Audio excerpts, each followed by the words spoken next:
क्या कोई हजारों साल तक जिंदा रह सकता है? विज्ञान के नियम की बात करें तो ऐसा होना संभव है, लेकिन हिंदू पौराणिक कथाओं में ऐसे 7 चिरंजीवियों का जिक्र मिलता है जो सालों से धरती के जंगलों, गुफाओं और पहाड़ों में भटक रहे हैं। कहा जाता है कि जब भगवान विष्णु कल्कि रूप में अपना 10वां अवतार लेंगे तो ये 7 महायोद्धा एक बार फिर दुनिया के सामने आएंगे। लेकिन एक ऐसा पर्वत है जहाँ इन 7 चिरंजीवियों में से एक भगवान परशुराम को अब भी देखने का दावा किया जाता है। ऐसा माना जाता है कि महेंद्रगिरी पर्वत पर आज भी वो तपस्या में लीन है। स्थानीय लोग और वहां जाने वाले पर्यटक भी इस बात का दावा करते हैं कि उन्होंने वहां भगवान परशुराम की मौजूदगी को महसूस किया है। अगर सच्चे मन से कोई वहां जाता है तो भगवान उसे दर्शन अवश्य देते हैं। न्यूज चैनल TV9 ने इस सच की पड़ताल करने के लिए एक बार इस पर्वत पर रात भर पहरा दिया।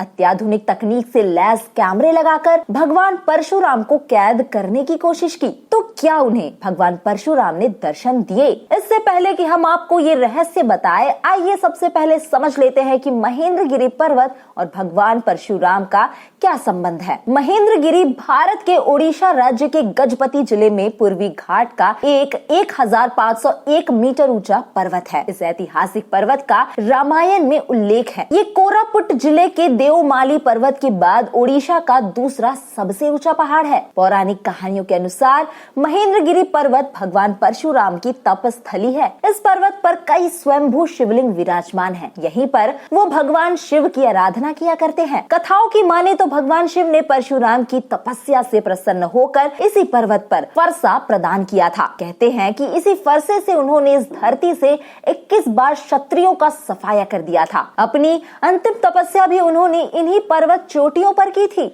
इसलिए महेंद्रगिरी पर्वत उनकी ताप स्थली के नाम से भी जाना जाता है। लोग तो यहाँ तक दावा करते हैं कि भगवान परशुराम आज भी इस पर्वत पर विचरण करते हैं। वे लोगों को अलग अलग रूपों में नजर आते हैं। यहाँ उनकी प्रतिमा के साथ उनकी गुफा भी मौजूद है। TV9 की टीम ने जब यहाँ पड़ताल की तो उन्हें यहाँ कुछ ऐसी निशानियां मिली जो कि सिर्फ किसी तपस्वी से जुड़ी होती है। उन्होंने कैमरे में कुछ विचरण करती हुई परछाइयों को नोटिस किया, जिससे अनुमान लगाया गया कि ये वही शक्ति है जिसका यहाँ होने का दावा किया जाता है। इस पर्वत पर महाभारत काल से जुड़े सबूत भी देखने को मिलते हैं। यहाँ पांडवों के बनाए हुए मंदिर भी मौजूद है। यहाँ आपको भीम, कुंती, युधिष्ठिर के अलावा दारू ब्रह्मा का मंदिर देखने मिलेगा। पौराणिक कहानियों के अनुसार भगवान परशुराम माता रेणुका और ऋषि जमदग्नि की चौथी संतान थी। शिव भक्ति के कारण इन्हें भगवान शिव से वरदान स्वरूप परशु मिला था। इसी कारण इनका नाम परशुराम पड़ा। भगवान परशुराम भगवान विष्णु के 6ठे अवतार थे। उनका जन्म अक्षय तृतीया पर हुआ था। खास बात ये है कि इसी तिथि में भगवान के 2 अन्य अवतार नर नारायण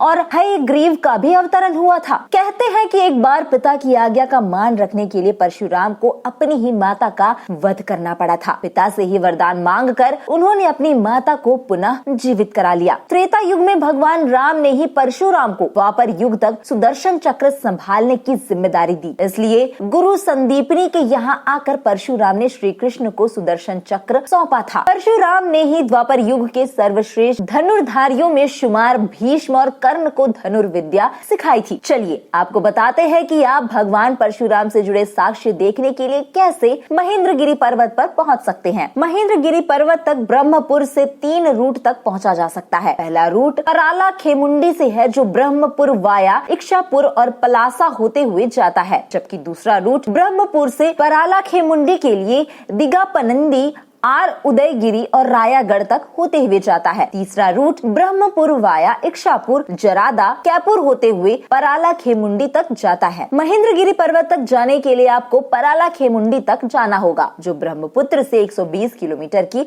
दूरी पर है। पराला खेमुंडी से कैनपुर तक आप बस ले सकते हैं, जो कि 46 किलोमीटर दूर है। कैनपुर से आपको महेंद्रगिरी के लिए जीप मिलेगी, जो आपको पर्वत की चोटी तक ले जाएगी। इसी के साथ दोस्तों आज की वीडियो में इतना ही।